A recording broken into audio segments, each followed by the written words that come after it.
We get battles between table toppers and number threes in Serie A and La Liga. Surprise European hopefuls go toe-to-toe in the Bundesliga, plus a top four matchup in the Prem. All this and more on this episode 52 of the No Business Soccer Podcast. Snooze, kick us off. Let's dig in.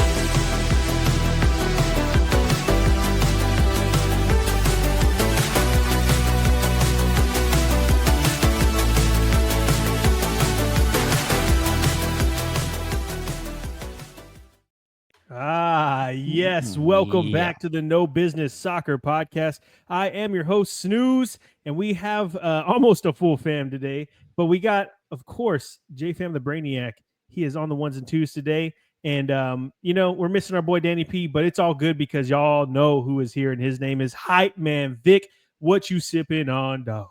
Well, you told me to get a good pour today, and I did. I forgot how good this bottles is. This is Russell's Reserve Private Barrel. So it means it was Twins liquor. Yeah, Twin Liquors. This is a Twin Liquors store pick. So Twin Liquors tried a bunch of different Russell's Reserves and this is the one we want. That's how good it is. So it was handpicked. Is Twins local or is that like a Twins local? Well, it's Texas. I think it's like a Texas. Okay. I think they have some in Dallas and stuff. But I forgot how good this was. It's extreme. It's like stewed cherries and stuff. Like it's absolutely amazing. And so the way I prefer my cherries. Dude. Thanks for the suggestion, Snooze. And while I clear my throat, and before we start, just want to remind you guys to go ahead and like and subscribe while you're here.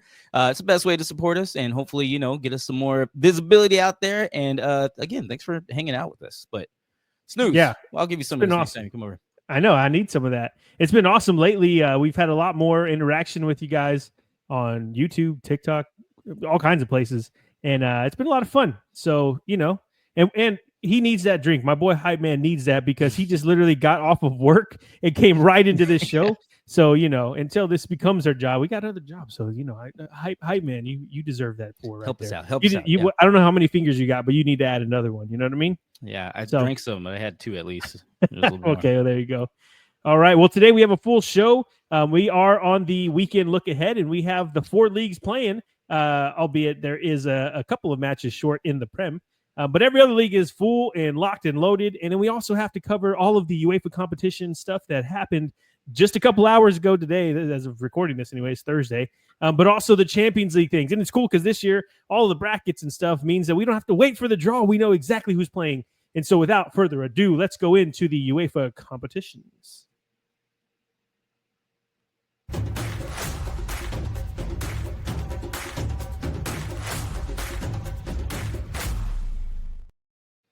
He was teasing me a little bit there.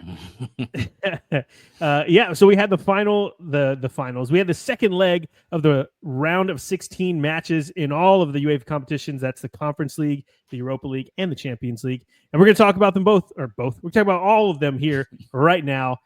So we'll talk about first how things finished up, and then we'll also talk about the matches that are coming.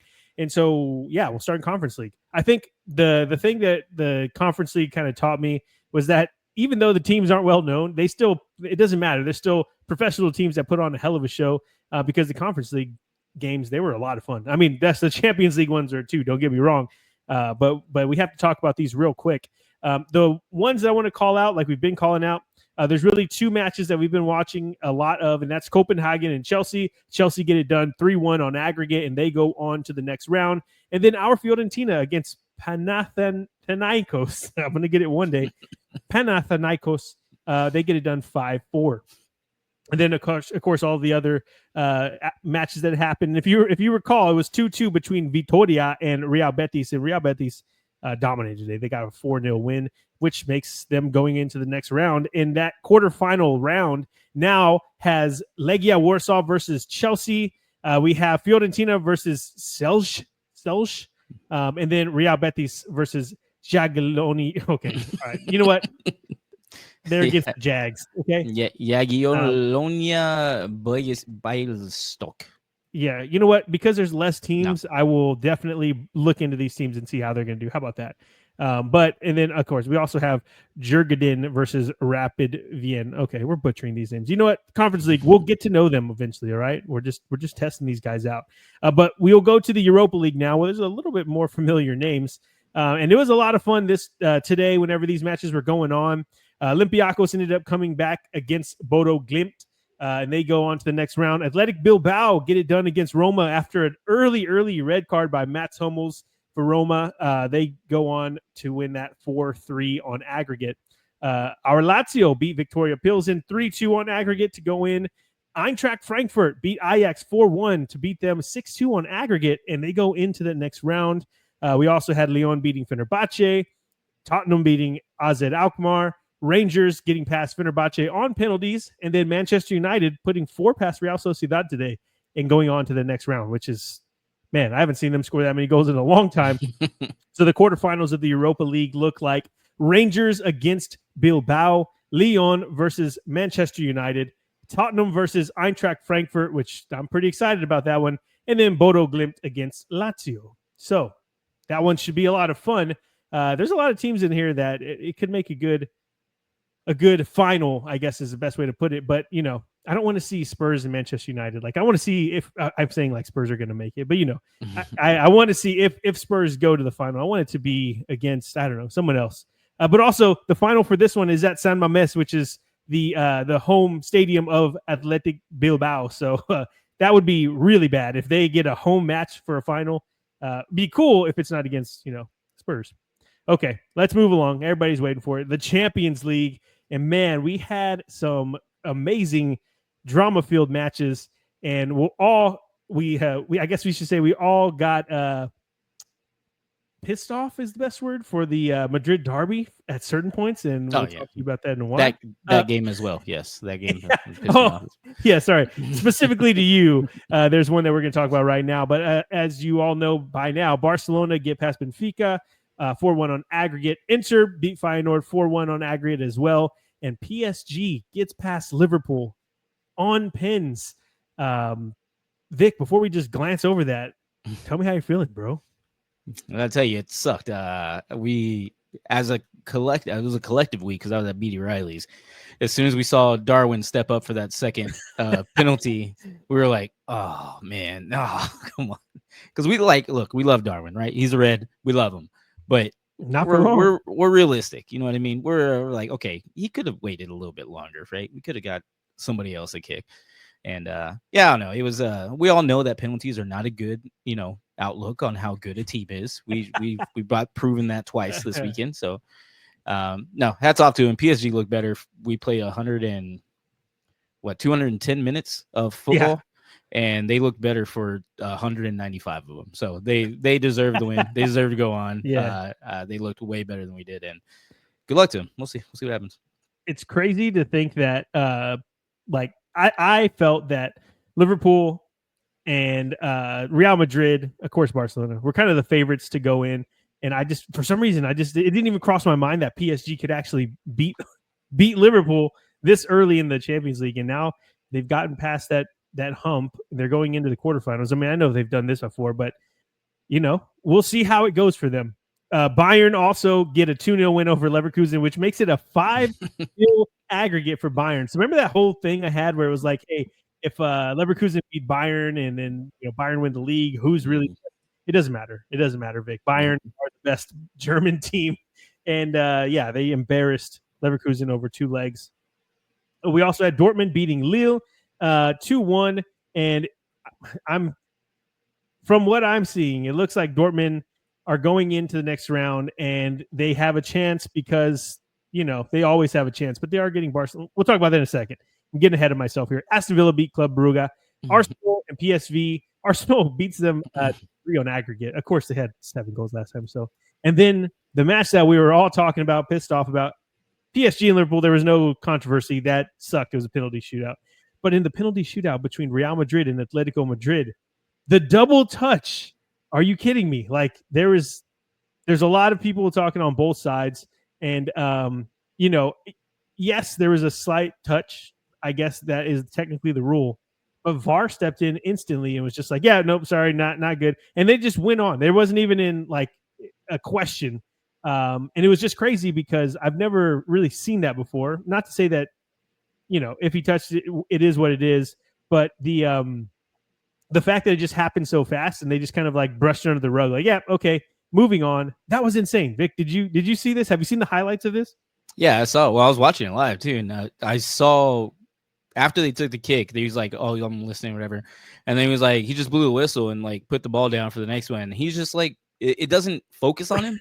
It's just like looking at somebody else off there, and he's like, "Oh yeah, no, yeah, like, oh yeah, and then they just went on, and they were like, "Are they gonna address this? Are they gonna say that he didn't make that? Right? Like, he's saying that he didn't make it. Yeah, it's pretty weird. Crazy. And it's even worse whenever UEFA already came out and was like, "Hey, we're gonna change this rule or something like that." And it sucks because Atleti have this curse where they can't get past Real Madrid in the Champions League, and it happened again on a technicality. Man, that's just not good. For all you footballers, North American footballers who are listening in, maybe for the first time, who knows, or just trying to get into soccer, this is like when Dez caught it. Oh my God. They changed the whole rule for him and everything because he actually caught it. He actually made that goal, and now they're going to change the whole rule because of it's crazy. Yeah. I mean, and it sucks. It's because it's like, I mean, these are the playoffs now, right? Essentially, people, I'm sure that there's going to be people from Europe hearing that and just not like the word playoff, but it's knockout rounds and you can't go back, and this is it. It's done. And that sucks, man. It really does suck. So, but we can talk about all we want. Either way, the competition goes on, and the quarterfinals of your Champions League looks like Bayern against Inter, Arsenal get Real Madrid, Barcelona against Dortmund, and PSG move on to play Aston Villa. Oh, man. So, yeah, I mean, I would think I was going to talk about Dortmund a second ago, but I think Dortmund definitely, like, I would expect them to get blown out by Barcelona. But for some reason, Dortmund can be horrible in the Bundesliga and just make it to the final in the Champions League. It just happens. I don't understand it. But the ones that I'm looking forward to the most, I would say probably that PSG Aston Villa one. Or the Bayern Inter tie, because PSG and Aston Villa is like, if Aston Villa are really good, then they can probably put up a show here. But PSG, the way they looks unstoppable. And the fact that they get Villa here versus any of these other teams really makes me feel like they have a chance, Vic. And Bayern, of course, Harry Kane, a little bit of bias here, but I want to see him get a trophy. He's going to get the Bundesliga trophy for sure. So, Vic, what about you? What are you looking forward to in this next round? I don't know, man. This is the wrong time to ask me. No, it's going to be hard, but I guess Arsenal and Real Madrid, that's going to be some fun matches. And my couple of coworkers of mine were talking about it who are completely against Real. So it was fun for me. Like, oh, I'm completely against Arsenal, and we should watch these games. So that's probably what I'll be watching most and what I'm pretty much excited for. Don't say they're going to lose, though, because then they just blow out whoever. I haven't said it. I think they don't need your help on this one, though. Real Madrid look pretty damn good. Okay. Well, that is what it looks like in the Champions League. I believe the next ties aren't until April, if I believe that's correct. So we'll talk about these in about half a month. We'll start looking forward to these matches. Okay. That is it for the UEFA competition recap. Now let's jump right into the weekend look ahead, and we'll start off in Italy, Vic. Let's do it then. To Serie A.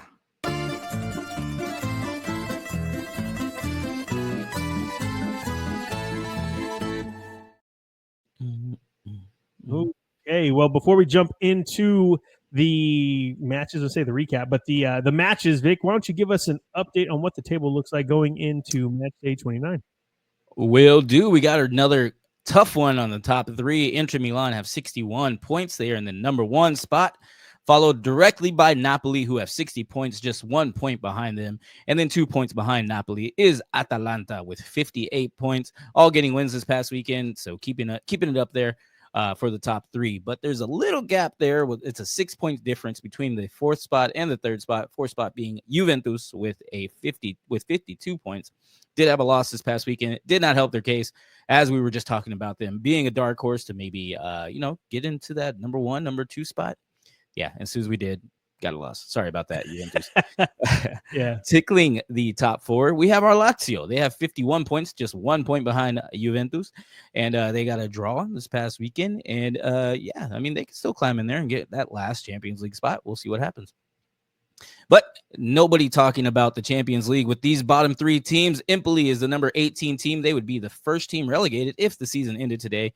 They have 22 points, followed by Venezia in the 19th spot, who also have 19 points. They keep their shield on there, but they also keep their relegation status. And holding up the rest of the table is Monza. They have 14 measly points on a 3-game losing streak. And yeah, not looking too good for them or their outlook. So get it together, Monza. I don't know how far you're going to go, but we will see. I think it's a little too late for that. Yeah, it probably is. But we got some pretty exciting ones this weekend. Tell us what's going on this weekend for Serie A.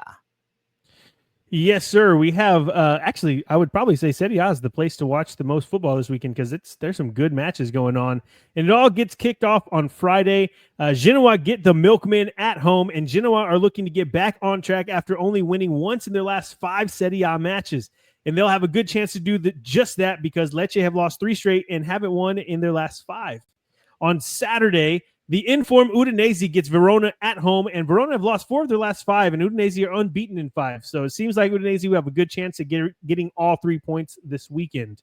Bottom of the table, Monza get Parma at home, and this is a relegation battle of sorts, but not how you think because Monza, they're not battling anything like we were just talking about. They're going down for sure, but Parma are only 2 points clear of Empoli, and it's pretty much a must-win for them.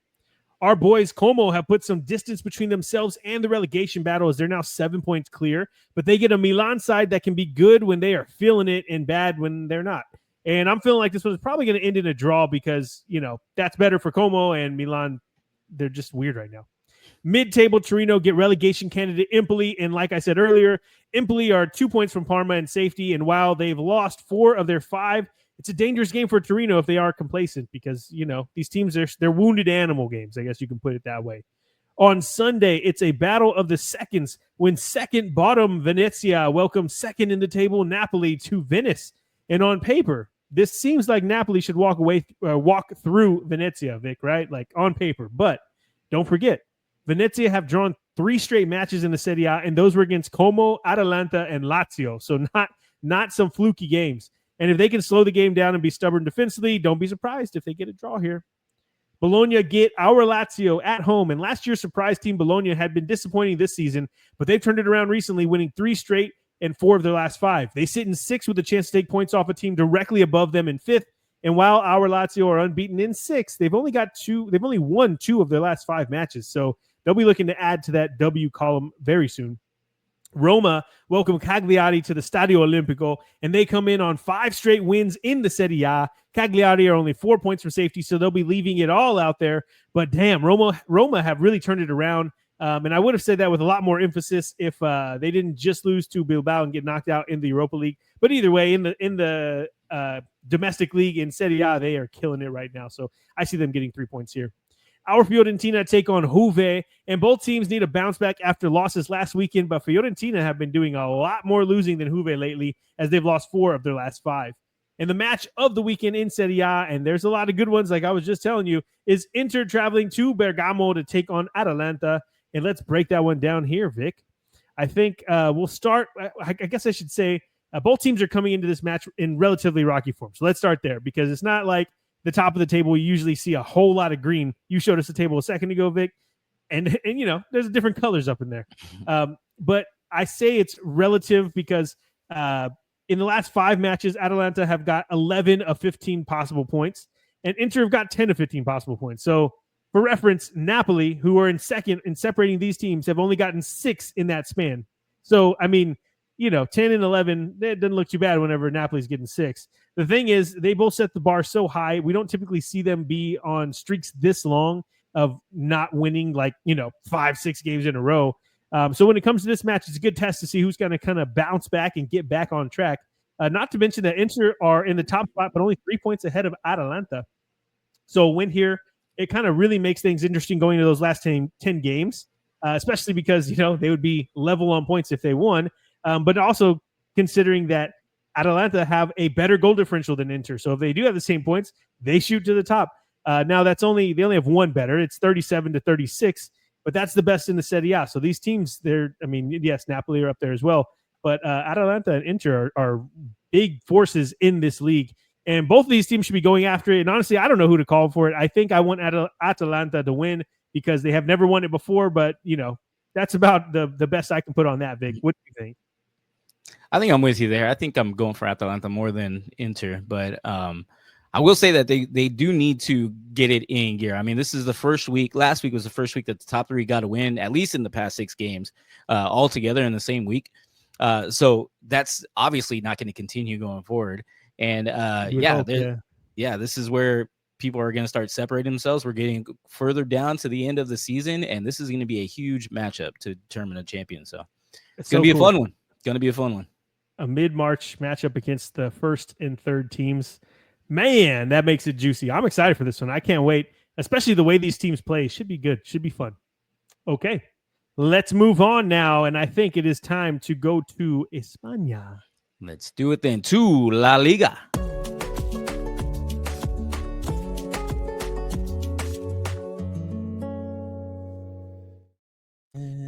Yeah, the smooth. Yeah. Man, what's not smooth right now is my freaking hair. I need to get a haircut, dude. This is insane. Mm-hmm. I'm like, you can get out. You ain't even working. You need to go get a haircut. I know. But I can't make them watch my daughter while I'm there. So I'm it's like this is the longest beard I've had in a long time. I need to get this stuff cleaned up for everybody's sake because it's just looking gross out there. But we're going to talk about something that's not gross. You like that? First off, hopefully that table looks not gross. I mean, it's pretty good, I guess. But yeah, Vic, give us an update of that table match day 28. Yeah, well, this is another tight top 3. We have Barcelona and Real Madrid both tied with 57 points. But of course, Barcelona have a game in hand, obviously with the death of their medical staff there, unfortunately for them. So they do have a chance to go 3 points ahead, and they have looked in an incredible form, so could probably do so. In the second spot, again, Real Madrid. Third spot is Atletico Madrid. They have 1 point just behind them. They have 56. Although they did come off a loss there, they do need to bounce back and get back in this race. And then rounding out our top 4 is Atletico Bilbao or just Bilbao. They have 49 points, a clear 7 points behind them. So another league we have here where the top 3 are very close, and there's a little gap there for that 4th spot. And there is a bigger gap from this 4th to 5th as opposed to the Serie A 4th to 5th, because there is a 5-point gap to Villarreal, who are tickling the top 4. They have 44 points coming off a loss this weekend, trying to turn things around. Well, it's probably too late for these teams to turn anything around. The 18th spot, the first team that would get relegated if the season ended today, is Deportivo Alaves. They have 26 points. They did just get a win, so they at least went from 19th to 18th. So good for them. Nice. Yeah, keep it up. They happen to skip over Las Palmas. Las Palmas are now in the 19th spot. They have 24 points. And then holy guacamole, my Boli Dolis, Real Valladolid still have 16 points coming off the loss, doing their best to stay at the bottom of the table, holding up the rest of the table. I do want to call something out here. Number 16, Valencia.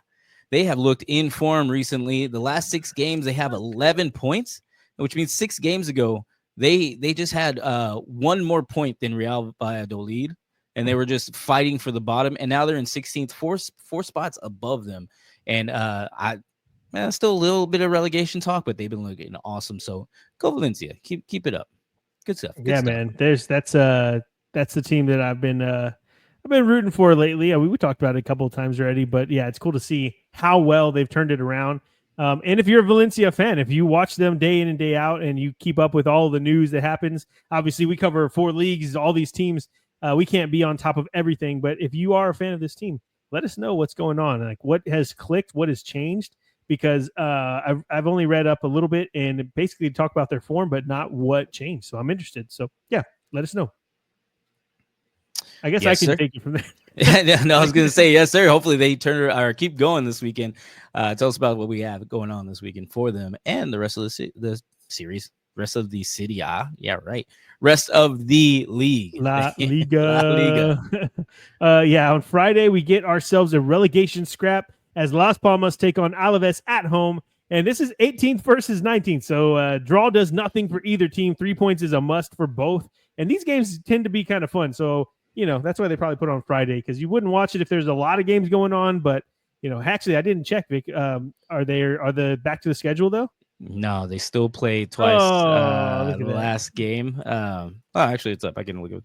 They on the Sunday they play Osasuna and Getafe and Vallecano and Sociedad. Both play at the same time. Not staggering them as much. Still, messed up. Okay. But either way, should be a fun one between Las Palmas and Alaves. On Saturday, bottom of the table, Valladolid take on surging Celta Vigo. Celta could really make a statement for their European dreams with 3 points here, and if some other results around the league go their way, they might be there after this weekend. Mallorca are still tickling the top 6 if they take on as they take on Espanyol in 15th.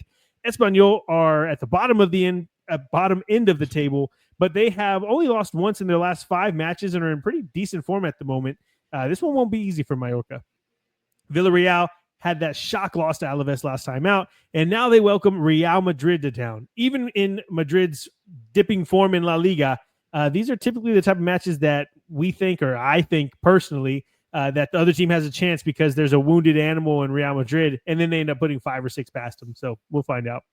Valencia look to build off their recent success that we just talked about and keep their heads above the relegation line. And they get Girona side who failed to win in the last 5 matches and have lost 3 of those 5. So they're definitely not in good form. Good chance for Valencia to make a statement here.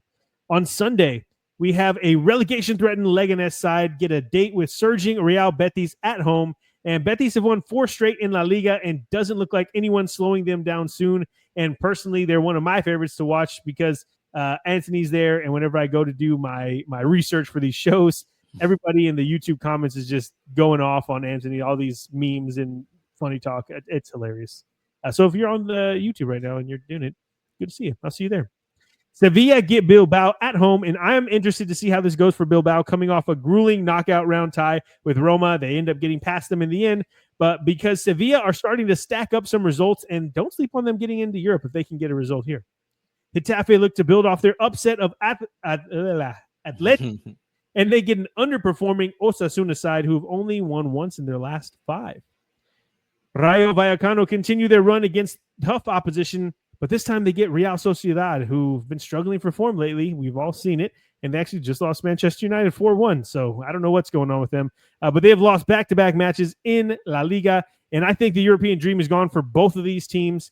Now it's all about placement in the table. Rayo Vallecano, they're safe. We were talking about that, how their coach didn't want to talk about Europe, but he wanted to talk about salvation, as he put it. And I think that they can pretty much stamp that if they get a result here. But the main match of the weekend, Vic, sees topside Barcelona going on the road to take on Atletico Madrid. And let's talk about that one a little bit here. How much do you need me to hype up a 1 versus 3, just like we did for Inter and Atalanta, right? These matches are great. You're going to watch them, but we know Atleti are out of the Champions League now, and Barca are moving on. So I think it kind of gets interesting because maybe those results don't mean something right now, like directly affecting this match this weekend, but how these matches were played out is the main concern for me. Barca had a tough first leg against Benfica, but they kind of cruised in the second leg thanks to Lamine Yamal. Guy is ridiculous. It's just a cheat code. But Atleti had a hard-pressed derby with Real Madrid, and they just played 120 minutes and then went independent. So, I mean, that is a mentally and physically draining task to have to go through just to, a couple days later get Barcelona. So that sucks. But the fact that they no longer have the Champions League to focus on would make this way more important match for them, because for Barcelona, if they don't win the league, then they still have other things they can win, right? If Barcelona don't win La Liga, they could win the Champions League. They could win the Copa del Rey. And now Atleti don't have the Champions League. They actually play Barcelona in the next tie of the Copa del Rey soon. But you just feel like their focus is going to be more on trying to get these matches in La Liga done. And the reason why I say this is because if Barca win this one, I think after this, there's only 2 teams that can test them for the rest of the season, in my opinion anyway, and that's Bilbao, and then, of course, they have El Clasico still left to go, so Real Madrid. Those are the only teams that can test them for points. Outside of that, I think Atleti need this because I would expect them to drop points again because they've just randomly done that this year. But I don't see Barca doing that. So especially on the tail end of the season like this, where they're just kind of destroying and looking pretty good all around.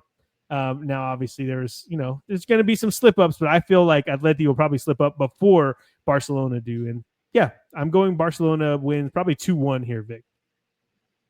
That's pretty fair. I probably will go with you on that, if not 2-0. Just watching this past weekend, Lamine Yamal is just incredible. I don't know how this. I was literally sitting there with my jaw open whenever I watched that one shot from outside the 18-yard box. Yeah, I was like, no effort either. Stupid. This is stupid. Like he just did it like it was just like a Sunday league, or like he's just like playing in the backyard. Yeah, so absolutely insane.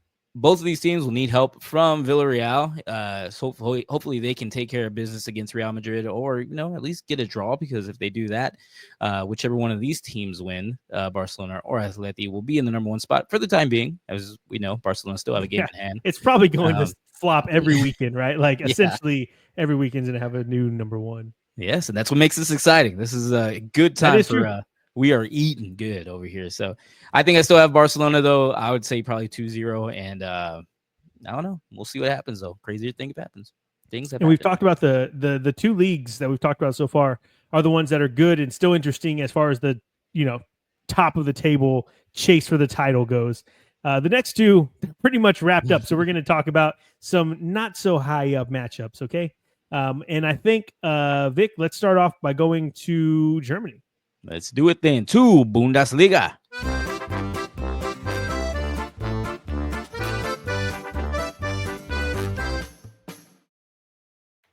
All right. Yes, sir. Vic, yes, sir. Let us know where the table is going into match day 26. And like Snooze said, if you like a competitive top 3, look away now. Bayern Munich have 61 points, even coming off the loss. Still in a commanding lead, 8 points clear of the number 2 team, Bayer Leverkusen, who have 53 points. Insane amount of just disparity up there. It's crazy. And then a full 9 points behind them is Mainz, who are the only team to get a win in the top 9 this past weekend. They are the ones to take advantage, and it got them into the number 3 spot as they have 44 points.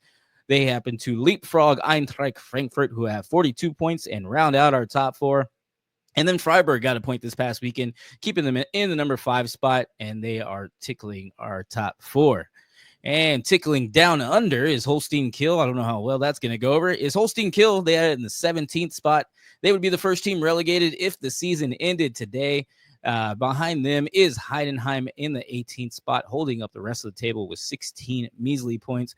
Unfortunately, the bottom half of the table this past weekend had a great weekend, but they were only able to get draws. And keeping them in the 17th and 18th relegation zone. But we still got a little bit of football left to play, and funnily enough, I think the relegation battle is going to be much more exciting than the championship battle. Absolutely. So, but let's see how they fare this next weekend coming up. Snooze. Let's take a look at the games. Yes, sir. We get Friday. On Friday, we get another juicy matchup. They usually do juicy matchups on Friday in the Bundesliga. We get, I guess it's opposite end of the table from last time. I guess this is really, when you say juicy, Vic, you don't think of like bottom of the table clashes, but sometimes. So anyway, Hoffenheim go on the road to take on St. Pauli. If that gets you excited, it does me. Maybe I'm a nerd. There's only a 4-point gap between the two, and St. Pauli are only 2 points out of the relegation zone. So it's a must win for both sides, but even more so for St. Pauli, because if there's some results at the bottom and they don't get anything here, they could be looking at that playoff spot come the end of the season. And on Saturday, Bremen looked to build off of their shock win over Leverkusen last weekend, and they get Gladbach at home. Gladbach they've got thumped by top 4 studs Mainz last Friday, but they've been a decent side this season, so don't take them lightly.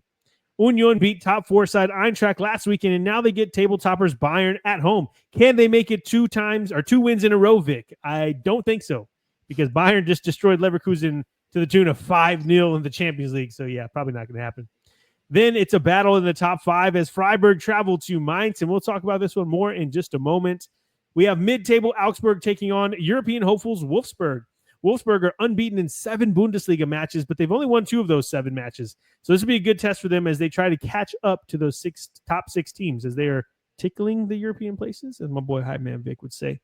Leipzig welcomed Dortmund in a matchup of two underperforming Bundesliga sides. Even so, Dortmund are mid-table at 10th, but still only 4 points off of Leipzig in 6th, which is, I mean, that just tells you how everything's going outside of that top 2 or top 3 in the league. The resurgent Bochum get a home date with Eintracht Frankfurt, and Bochum have now made it to the relegation's playoff spot, and they're looking, they get the win over Bayern Munich, but they're looking to do more. They have a chance to get out of the relegation zone completely with 3 points here. So if they can get Bayern at home and then Eintracht Frankfurt, Bayern on the road for them, but obviously Eintracht Frankfurt at home this time for Bochum. That's insane. If you look at the schedule, you see these two back-to-back games to think they got something from them. What a turnout it would be for Bochum. Let's go. It's the 6-pointer of all 6-pointers as Kiel take on Heidenheim. It's bottom against second bottom, as they say. Battle of the bottoms. Whatever, working title. But either way, bottom of the Bundesliga is much more interesting than the top, like we just said. And yeah, this is going to be an awesome one. Can't wait to see the result. Your Bundesliga headliner is second place Leverkusen against Stuttgart in 8th. And Leverkusen come in after suffering just their second defeat in the Bundesliga all season last weekend. But Stuttgart have fallen off pretty much recently. And, they've only won, once in the last 4 matches. So it's kind of hard to talk about because Stuttgart did so good last season. But either way, I think Leverkusen can get it done here. Okay, Vic, let us talk about the match that we were just describing, which is the top 5 clash between Freiburg and Mainz. And it is, checking the date, March 13th. And we're still talking about this as a top 5 match. That's insane. Mainz have been unbelievable lately, winning 4 of their last 5 in the Bundesliga and shooting to the top 3 in the process. And I was trying to sparse through the articles and some of the data and whatever I can find to find a specific reason why Mainz is doing good recently. And I can't find anything. So just kind of like always, you guys know your teams better than we do. So if there's a Mainz fan out there who can point things out to me as exactly why this is happening or like what changed for them, please do, because I want to know. Put it in the comments. Let us know. So anyway, what I did find though for Mainz is that they have the second best defense in the Bundesliga behind Bayern, and that's in terms of goals allowed. So they're obviously doing something right on the defensive side with only 26 goals let in all season. And they have a top 4 goal scorer in the Bundesliga in Jonathan Burkhardt. So good defense and a solid goal scoring threat. That's a good recipe. And maybe that's the reason maybe Burkhardt's come on lately, and that's why. But either way, that's all I can find for this team and why they've been doing so good. But when I'm saying all this, know that their matchup against Freiburg, they're also one of the surprise teams in the Bundesliga this season. They're on an unbeaten streak of 6 games of their own.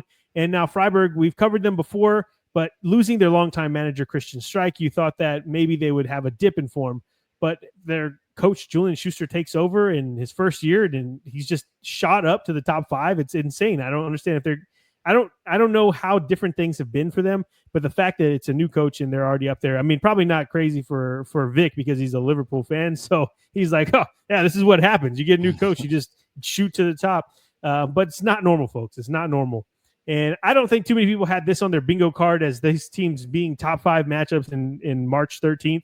But yeah, I mean, they're 2 top sides defensively, and now they get to play each other to see who continues to be a European hopeful. So this is going to be a fun one. I'm actually looking forward to this one a lot. Mainz, I keep watching them. I wanted to give them their flowers a few months ago, and they slipped up, but I think they're deserving of their flowers. I'm just not going to do it anymore. You know, it's too close to the end of the season. I'm not going to put that on anybody. I believe it's a curse now because Vic's he's talked me into it. But I'm going for a Mainz win here. I'm feeling like I'm going to go like a big game, like a 3-1 here for Mainz. Well, I'll curse them with you because I'm also going to take Mainz. Plus, they were the only one to beat the top half curse last week, and they're the only ones to get a win and not drop any points. I think they'll keep that momentum going, and I could say 3-1. 3-1 sounds pretty good. I feel like there's going to be some pretty good goals in this one too. So we'll see. It's just cool. I want to see these teams. Like I would like both of these teams to make it to the Champions League because I was talking in the YouTube comments with someone, and they were saying how Leipzig always make it and just seem to get knocked out. And I was like, yeah, it'd be cool if Mainz can make it and Freiburg so that we don't have to watch Leipzig just get bounced in the group stage or the round of 16 every year. Like if they're going to make it and fall out, let us see someone else in the Champions League for a change from the Bundesliga. But yeah, man, this match is going to be fun. Agreed. Spread the wealth. Spread the wealth. All right. Well, let's go ahead and cap off the show, and let's go to jolly old England. Let's do it to the Prem.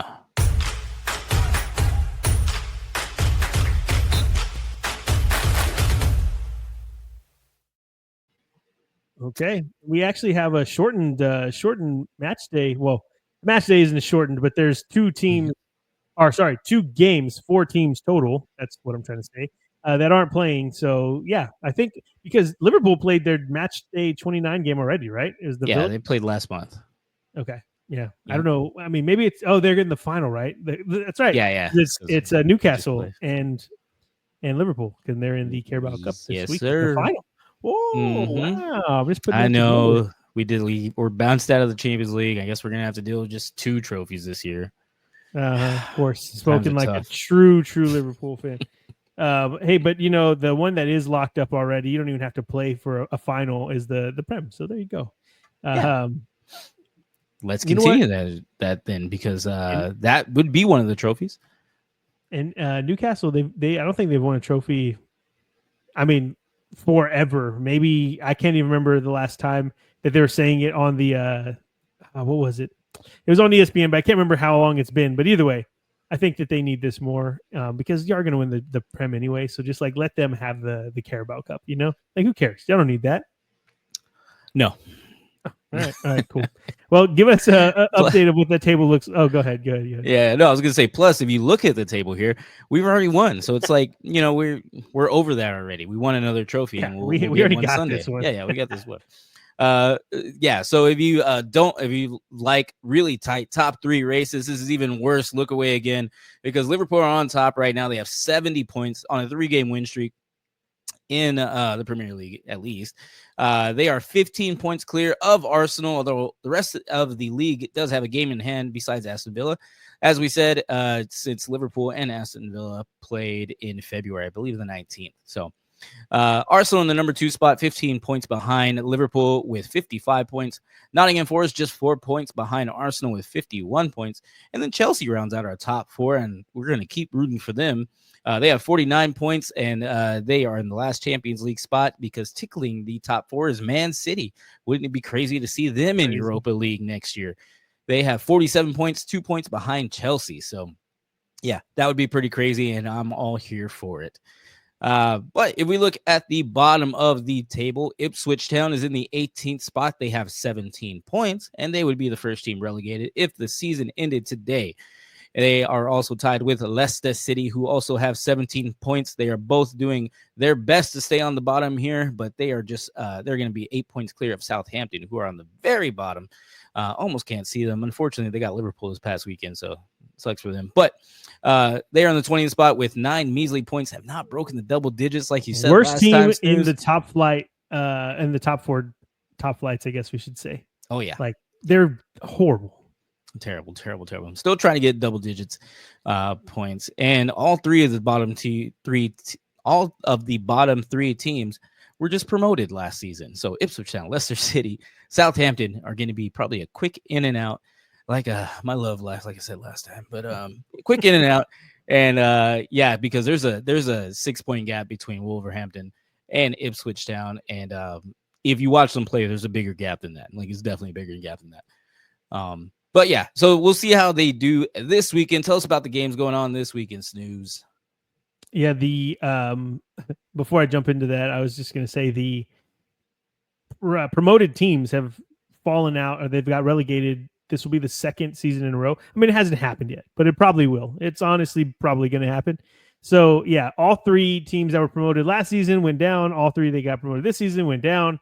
And I listened to a whole podcast about it where they were talking about like the competitive balance of the Premier League is shifted so much because of the money that's in there. Like if you make it to the Prem one season, you get a boatload of cash. But if you don't stay in, then you go down. But you're still the richest team in the championship because you just got a whole lot of money from the Prem. But if you stay in, like teams like Wolves and Fulham and other teams that have been relegated relatively recently, but you stay in the Prem for like 1 or 2 seasons, you are flooded with so much cash that like it's almost not even competitive anymore. And I mean, just look at the table, you can see it, right? So they're like maybe the relegation promotion side. Oh yeah, maybe the relegation promotion side. Like the system is broke because if you get promoted, yeah, cool, you get to play these teams, but you're going right back down. If it happens 3 times in a row next season, then they really should be looking at it. And at least that's what this podcast was talking about. It was one of the athletic podcasts. I can't remember which one exactly, but anyway, interesting stuff because they were saying like it's looking more and more like an American sports league because really, yes, there are teams changing, but not really. Like the teams that are in there are in there. They're not changing. It's just swapping out who's going to the championship and who's going into the Prem. Anyway, interesting topic for another day, maybe an off season. It's funny you bring up the championship. I don't know if anybody saw the huge unveiling of Manchester United's new stadium that they're going to build and how crazy it looks. Insane. And looks just absolutely insane. And this is not going to happen, obviously, because it's like they're way ahead of this. But there was somebody that commented on there like this is going to be by far the best stadium in the championship because they're doing so bad. That's awesome. Yeah, I just thought that was funny. That was funny. That thing looks like a spaceship, but it does. It's ridiculous. I can't believe that. It doesn't. Another topic for another day, but it just doesn't look like something that belongs in the Prem. Okay, let's get back into it.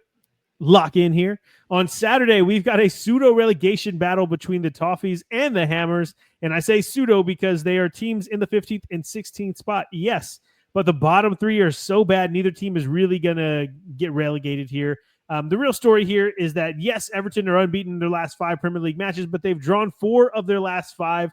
And while West Ham have only they've lost 3 of their last 5. So both teams are bad in recent form. I mean, I guess it depends on what your point of bad is. But for me, I think that probably Everton need this win more than West Ham.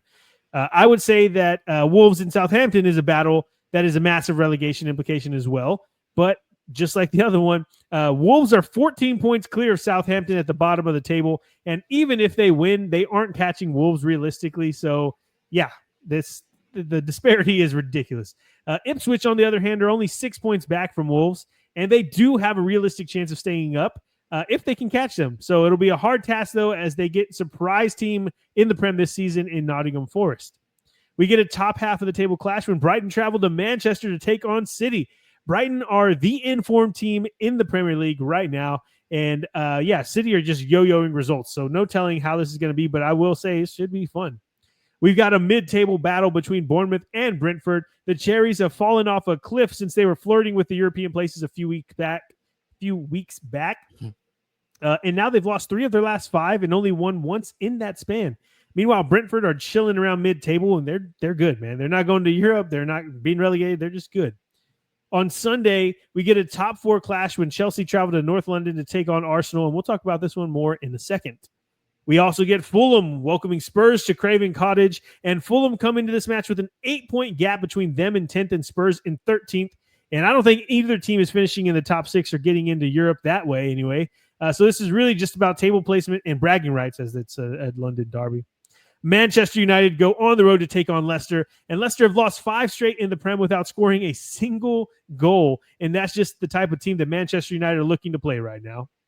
And now let's jump into it, Vic, the last match of the weekend that we are highlighting, and that would be Arsenal versus Chelsea, with Arsenal comfortably through to the quarterfinals of the Champions League and a 15-point gap between them and Liverpool. Not to mention that Liverpool were knocked out, so they really only have the Prem and the Carabao to look to, like we just talked about. I think it's safe to say that they'll be solely focused on progressing in the Champions League, although that's a Real Madrid matchup that is a lot harder to win. But they do come up against a team that more than likely will be playing in the Conference League final, which is Chelsea. They're sitting in 4th and still have fans protesting ownership and change and all these things. But yeah, they're probably used to winning leagues and titles, so they want some change going on over there. Sitting in 4th apparently is not good enough if you're Chelsea. Now, don't get me wrong. I understand that not is all sunny in Chelsea, but the way that the fans and media are covering their team, you'd think that they were just absolutely horrible right now. But they're, if I'm listening to these podcasts and these fans and everything going on, I would think that they're a mid-table team. They're not in Europe, and it's just not that right now. So, yeah, super high standards there. But what makes this match interesting for me anyway is the fact that Arsenal now they know they're not catching Liverpool. So I think that they know that they need this match. They need to be able to put something to kind of build momentum for that Real Madrid match, because you don't want to start dropping games just because you know you can't catch Liverpool. But for Maresca, he's got to try to win every match they play right now, because it looks like they're going to be rioting if they don't. And Chelsea have the tools and the pedigree to get 3 points here, but that funk in the club at the moment is not looking good. I think I honestly don't know which way I'm going here. I think that Arsenal probably get it done. But yeah, this is going to be an interesting one, and it's an early game. So grab a coffee, grab a taco, check it out. It'll be fun either way. Vic, it's two teams that I personally don't like, and I don't care who wins. But what about you? What do you think happens in this one? Well, I don't like Arsenal, so one, I'm going to go for Chelsea because of that, but also they've been the most informed team recently. And also because I'm hating. I don't like Manchester City. I want them out of the top 4, and we need Chelsea to keep scoring points and keeping them out of the top 4. Okay. Hey, easy I enough for me. Yeah. And since Man City is involved, I want Chelsea to win 4-0. Oh, okay. Wow. I mean, I would love that too. And wouldn't it be crazy? Spurs so horrible in the league this season, but if they win the Europa League, they'll be in the Champions League. And City, if they don't make it, like, how crazy would that be? City aren't in the Champions League and Spurs are. Yeah, that would be insane. I mean, I know I'm dreaming right now, but it is what it is. Yeah. One more thing, if you can bring up the schedule one more time there, J-Fam in the back. The reason we didn't talk about Liverpool and Aston Villa and Newcastle is because we're going to be Newcastle and Palace is because they are going to be in the Carabao Cup final. So as you can tell, the schedule makers probably knew Liverpool were going to be in there, got their game out early. They didn't know Newcastle was going to be in there until they started showing up. So like, okay, now we'll reschedule that.